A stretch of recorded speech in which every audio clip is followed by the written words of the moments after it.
by sophomore tailback Brandon Oliver, latest 1,000-yard rusher in UB history, was the fifth, and, as well as Coach Quinn. So, Coach, if you want to get started with a statement on Akron coming in this week, where are we going? Well, obviously, the second half we ran the ball better, and that's why Bo's here today, because he hit a mile marker in our year in terms of rushing the ball. And Bo will be the first one to tell you that it's not always about his personal accomplishments; it's about the team and the success.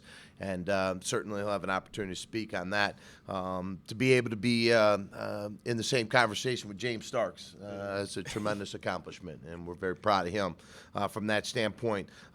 We didn't execute our assignments, our fundamentals, techniques, the way we needed to against Eastern Michigan. Give credit to Eastern. Offensively, we were able to take the lead a couple times in the second half, but was not able to hold on to that lead. And we needed a better effort in the fourth quarter because when our defense was struggling a little bit there, we needed to do our part offensively.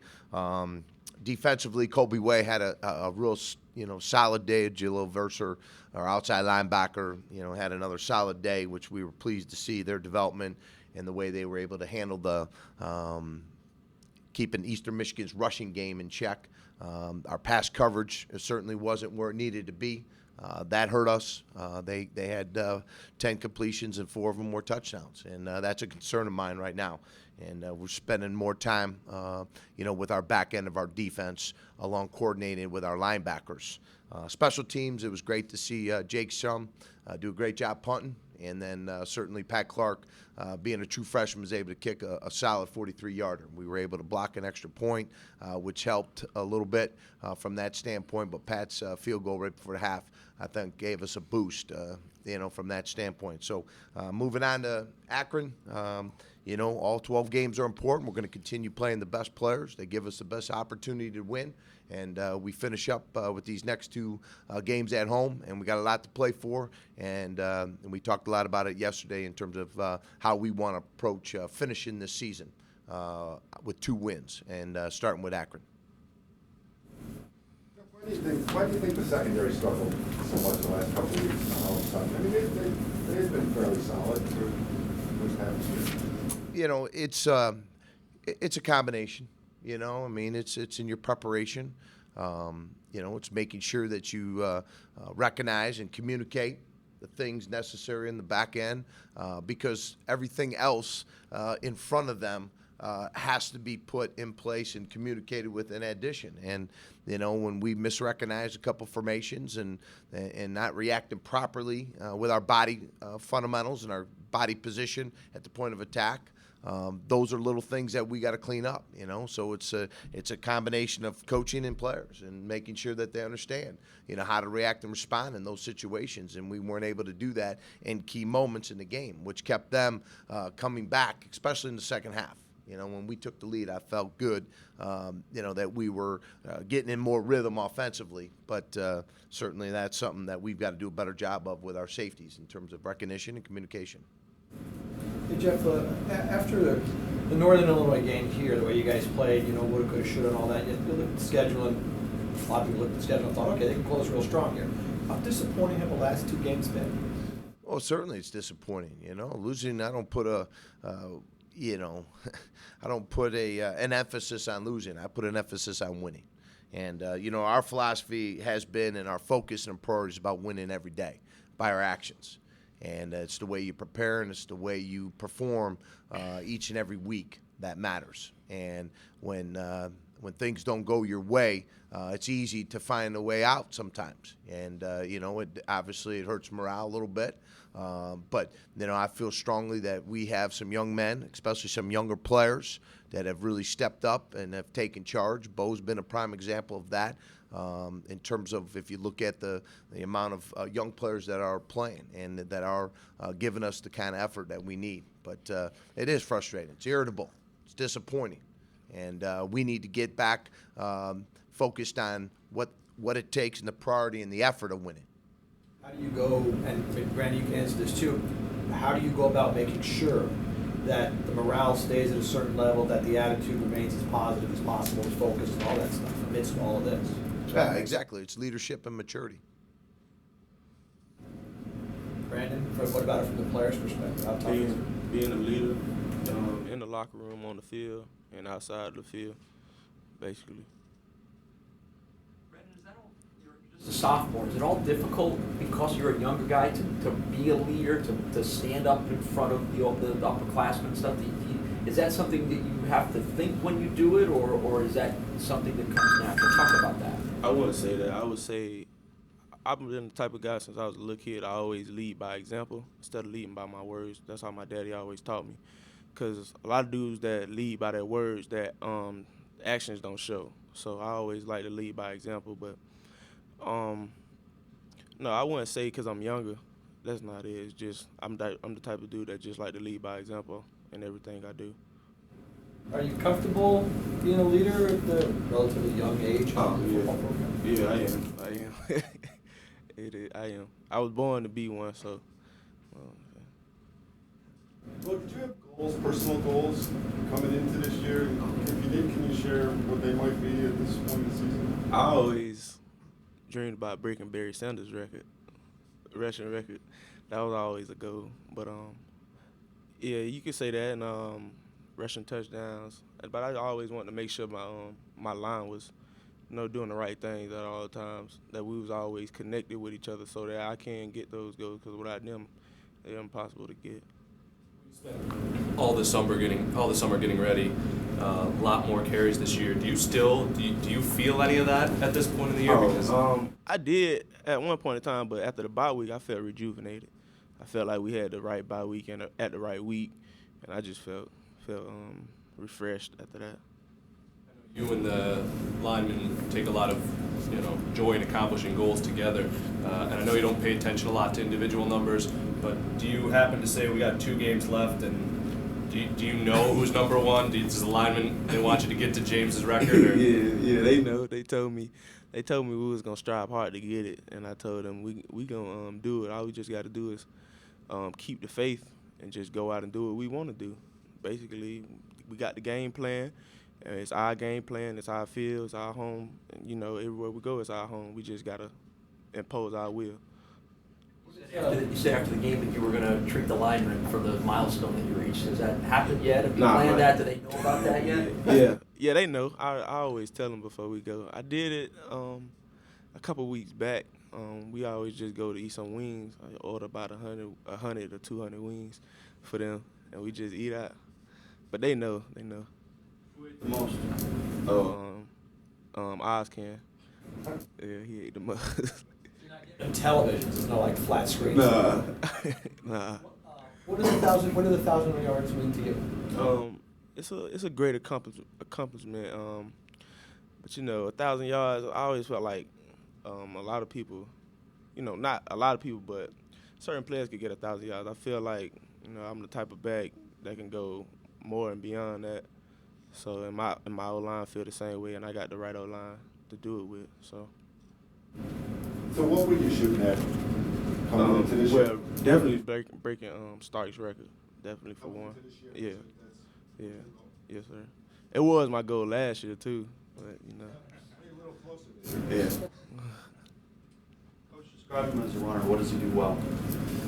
Just his effort, his relentless effort. You saw that Bo has improved his speed. When he busted through the interior line, you saw him break away and run away from some people, and we saw that this year. So, Bo's got a great saying. He says, "Hard work pays off," and certainly his example is what we need, and we put an emphasis on it this year. When we sat down at the end of the year last year. And we were talking about, what's his team need. We talked about, putting a stronger emphasis on, running downhill more instead of being in gun and running east and west. And I think you see that in terms of our play calling and what we do structurally. So it's benefited Bo. He sees things, and when you look at not just his carries, but look at all the other things that he does in the passing game and blocking and protecting. He prepares as hard as any guy out there, and that's why he's where he's at, and he knows he can't do it alone. Nobody can do it alone. So he's got to, we're better offensive line wise, which has been a big emphasis from our standpoint. But a great attitude, great work ethic, and certainly he's paying off. And we look forward to seeing him finish out these 2 games the way he's been showing all year, playing consistent, tough, solid football for us. You talked about young guys stepping up, and I'm sure Brandon's in that group. Who else, underclassmen, that you feel good about how they've maybe stepped up as far as leaders and projecting them, taking over the program? I'll start with the offensive line. Jason Carlson, Andre Davis, Dylan Guy, Gabriel Barb, up front. Those guys have done a real nice job for us. When you look at on the defensive side, Colby Way, you look at Lee Skinner, Courtney Lester, Nigel Johnson. Then to name a few that pops in my head, Pat Clark now, has really stepped up for us. There's a number of those young players. Bo, an example, Khalil Mack, who are sophomore, second-year players, have done a great job for us in regards to stepping up and really understanding the importance of locker room leadership, field leadership, in the classroom leadership every single day. We have a commitment to be champions every single day of our lives. And you do that full-time. You don't do it part-time. And you got to be able to do it every single day, even when you don't feel like it. And that's what Bo represents, and that's what those young kids are bringing to the table right now, is understanding what my expectations are for each individual on our program, and they're demonstrating and displaying it. Jeff, even with the injuries at wide receiver, how come the tight ends haven't really been much part of the passing offense this season? It isn't so much they're not part of it. When you really look at the way we've called plays, Alex Wood does a great job in terms of getting the game plan together, and he's my eyes up in the box, and he's got a certain thought process as to what's going to give us the best opportunity to move the ball. We do want our tight ends involved in the game plan. Certainly, we do it every single week. It's just sometimes how the flow of the game goes. Sometimes you're trying to keep a lead or try to get a lead, and sometimes they're thought of, but sometimes they take away the tight end position, where they're leaving some one-on-one matchups, better matchups for us to go to with Marcus and Nuts than it was maybe with those guys inside. But I think what you're going to see is the next 2 games, there's going to be a stronger emphasis, because I agree, we need to get them more involved in the game plan and get them some touches to keep the chains moving and put us in better scoring position. Coach Nutz and TJ both get hurt. We know Jake Reeder was hurt at the end of the year. How important has it been to have Bo, third leading receiver on the team, as an outlet and as a receiver? Yeah, that's no question. He's been able to step up. When a guy goes down, somebody else has got to step up. That's what this game's all about. And certainly when you lose good players, it doesn't doesn't help your cause. But certainly what you look for is the other guys in terms of responding. Stepping in, stepping up, and that's what Bo's been able to do from his running back position. But we also saw it this Saturday with Devin Hughes. Devin's a redshirt freshman who stepped in and is asked to fulfill the role of where TJ voided, from that standpoint, getting hurt. And same thing with Nuts, Freddie Lee. Those guys have done a good job. So we got to keep counting on those young guys to step in and step up for us. Devin a little bit more, big body possession guy. Seems like he has made a lot of strides. Yeah, and he just needs to keep working, and preparing every single day. Off the field, his film study habits, and getting in and really understanding the game plan, understand the way coverages are designed and the way they're played, and understand where your role and responsibility is in the route, and how that affects what the quarterback does with the football. And that's what we're going to continue doing. He's a first-year player, and certainly he's got a lot of gifts and talents that we want to really develop and see him come along. And I think he's going to be he's a bright spot in terms of the future of our youth. Bo, did you catch a lot of balls out of the backfield in high school? Oh, yeah, definitely. Yeah, I caught a lot.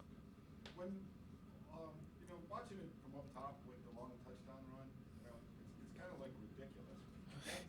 It looks like guys have angles on you, and then like within a second, it's like they don't have a chance. Do you sense that?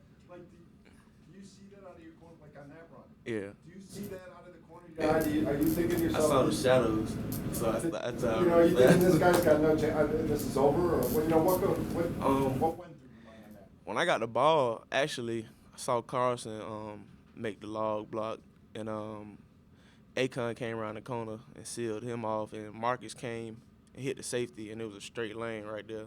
So all I did was run, and then I saw more shadows, so I just ran faster, and I was like, I'm gone now. and I just started saying Jesus, and I know nobody wasn't gonna catch me then. Do you know, have you known, do you feel the fact that I think you're still second in the country in number of carries of any running back in the country? I mean, are you aware that you've been used that much, and are you feeling that you've been used that much? Oh yeah, I'm aware of it. Do I feel it? No, not really. I always prepare myself each and every week, getting the cold tub at least 2 or 3 times a week before we go at it on Saturday. Just always preparing myself, staying in the training room, stretching, doing the little things that'll keep you healthy at all times. Most running backs say they like to have as much work as possible. So you're one of those guys, right? I do. Hill's numbers are still very good. Are we seeing, is he doing things that numbers aren't showing, or are teams doing a better job of getting on him? I think there's 2 things. When he's at the point of attack, he's definitely showing up, and he's there. And he's a great player.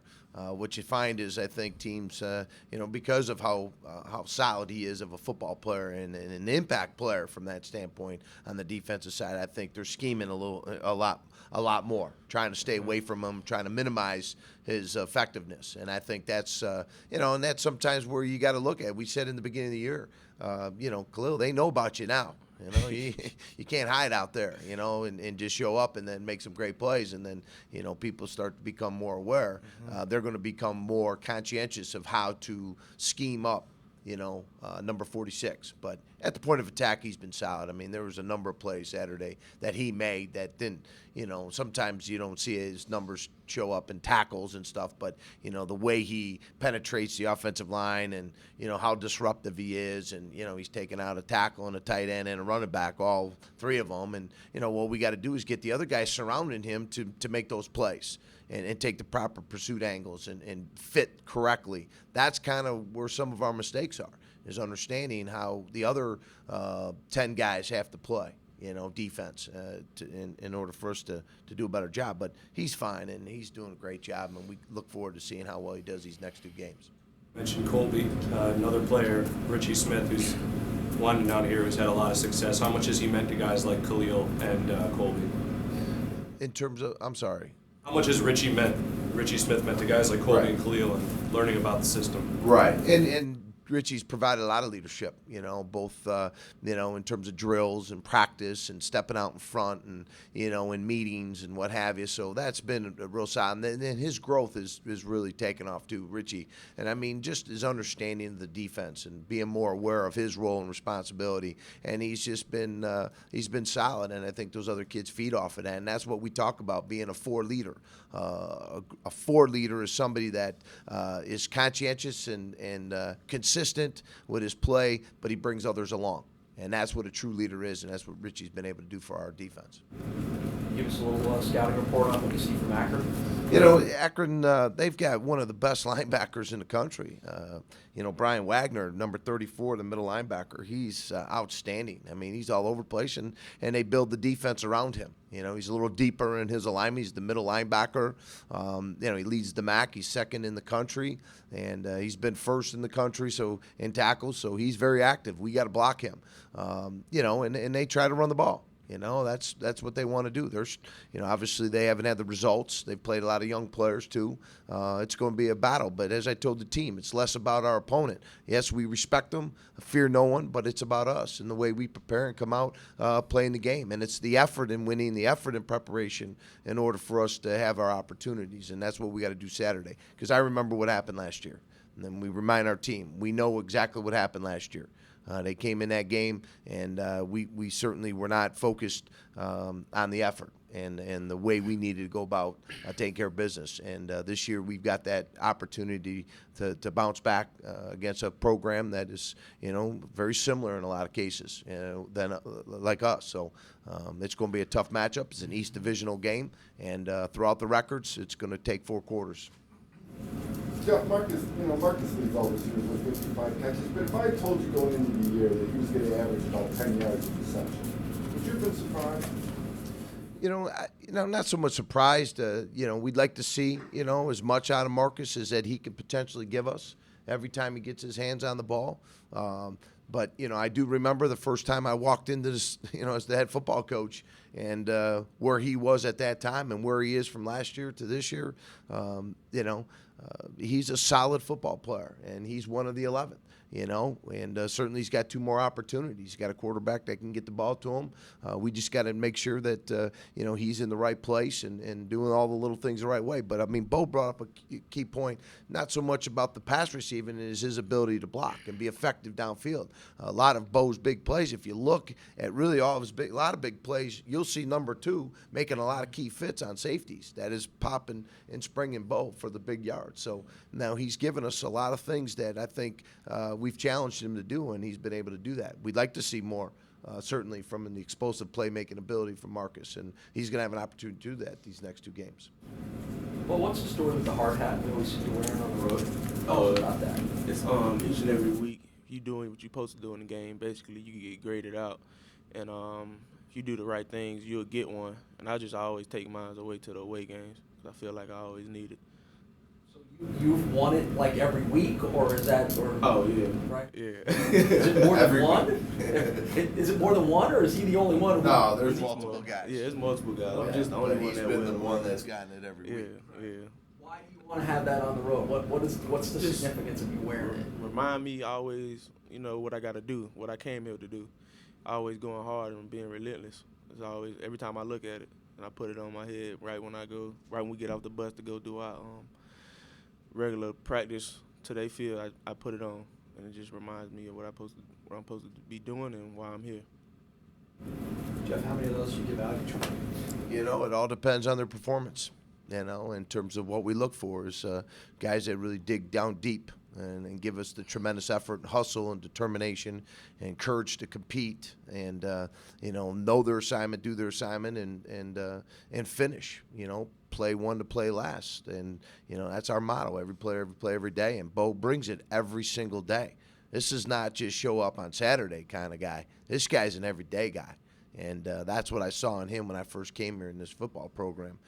So we need more of that. And that's what his example represents to me in this football program, is somebody that is playing the game the right way, preparing the right way, and getting the results that we need to help us win.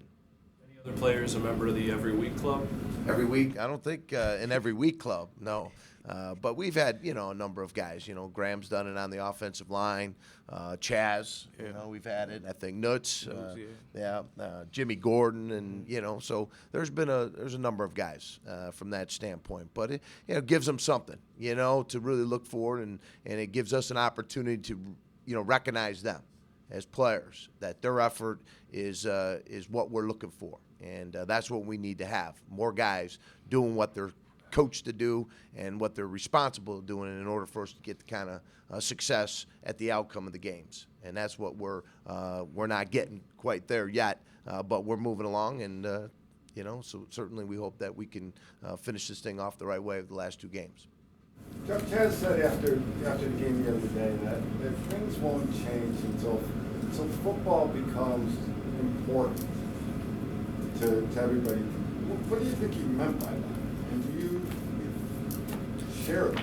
Well, I think Chaz, you know, is a very, very conscientious man. You know, he's very sharp, articulate, and bright.